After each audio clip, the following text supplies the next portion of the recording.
You have Vinicius Jr. on the left, Mbappe through the middle, Bellingham drifting into pockets. The most expensive squad ever assembled. And yet, a team with a budget smaller than their weekly wage bill just held them scoreless for 90 minutes and nicked a winner on the counter. How? Two banks of forward discipline and absolutely zero respect for reputations. The low block is not just a tactic. It is a weapon. And in 2026, it is more dangerous than ever before. If you have ever watched a big team struggle against a supposedly weaker side and had no clue why, stay right here because by the end of this video, you'll understand exactly what is happening, why it works, and why even the best managers in the world still have no clean answer to it. Drop a like right now. Subscribe if you are new, and let us get into it. What low block actually is.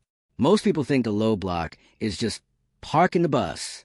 11 men behind the ball, hoof it clear, pray. That is lazy thinking.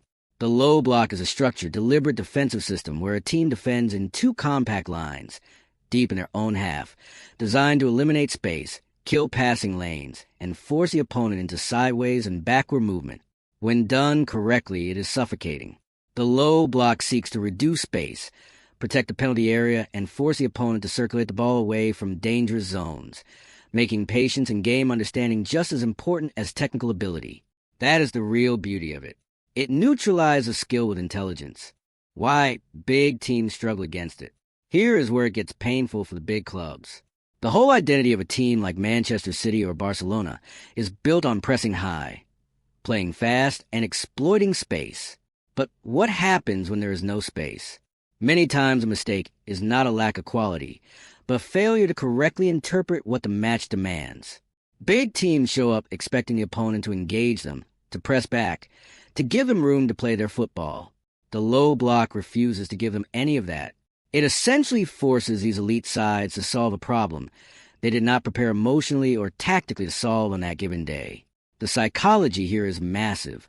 A 900 million pound squad playing against a low block starts to feel frustration around the 60th minute. Shots are blocked.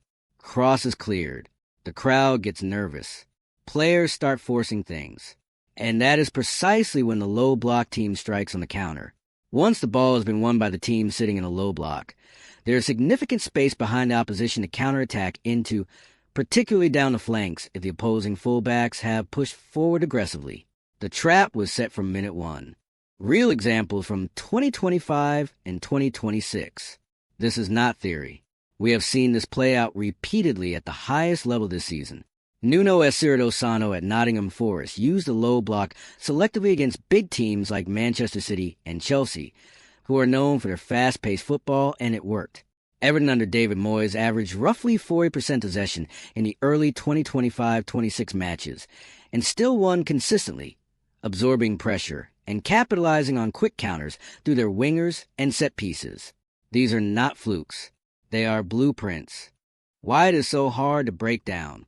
To break a low block down, attacking teams must stretch the opponent horizontally before forcing one of the defenders to push out the last line of defense, and then exploit the space created behind them. Sounds simple.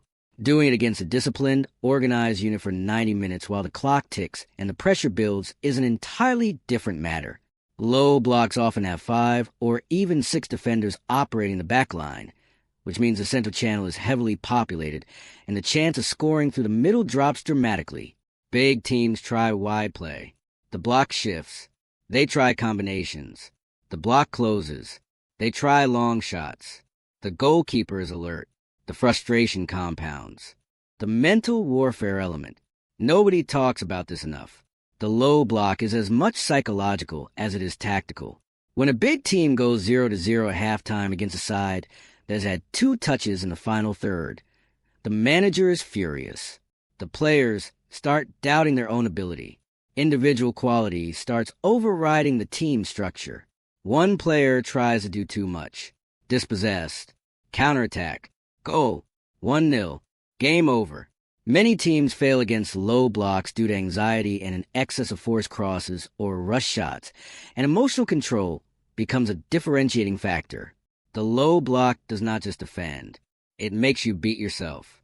The low block works in 2026 because football has evolved, but human nature has not. Big clubs still carry ego. Star players still want to express themselves. High defensive lines still leave space behind. And compact, organized, defensively disciplined teams will always find a way to punish that. The low block is not going away. If anything, with data, pressing maps, and tactical analysis more accessible than ever, smaller clubs are executing it better than at any point in football history.